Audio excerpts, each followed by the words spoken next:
Hello, कसे आहात तुम्ही सगळे? खूप दिवसांनी तुमच्याशी संवाद साधतीये. मी जस्ट एक कमेंट पाहिली, की ताई मी जिम करते, मला ॲक्नेचा प्रॉब्लेम आहे, पिंपल्सचा प्रॉब्लेम आहे. तर आपण जेव्हा जिम करत असतो किंवा आपण जेव्हा चिकन खात असतो किंवा इतर काही पदार्थ खात असतो, तर हीट बाहेर पडायला कारण म्हणून पिंपल्स येतात किंवा ॲक्नेचे प्रॉब्लेम असतात. स्वेटिंग एक कारण आहे. तर आपण खूप जास्त पाणी पिणं गरजेचं आहे. खूप जास्त पाणी प्यायचं म्हणजे दिवसाला किमान 3 ते 4 लिटर पाणी प्यायचंच प्यायचंच प्यायचंच. काहीही होऊ देत, खूप पाणी प्यायचं. मी हे नेहमी सांगते, हे स्किन छान राहण्याचं एक लक्षण आहे.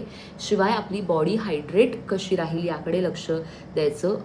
खूप खूप खूप जणांचे हेच प्रॉब्लेम आहेत, की खूप डिहायड्रेशन झालं आहे. आपण कसंही उलटं पालटं खात असतो, त्यामुळे हे सगळे प्रॉब्लेम्स होतात. त्यामुळे पाणी प्यायचं. हायड्रेट म्हणजे आपली बॉडी थंड कशी राहील, थंड राहण्यासाठी आपण काय करू शकतो, तर त्या गोष्टी खायच्या. दही, ताक. आत्ता हिवाळा आहे तरीसुद्धा मी दही खाते आणि त्याचे परिणाम म्हणजे मला सर्दी झाली आहे.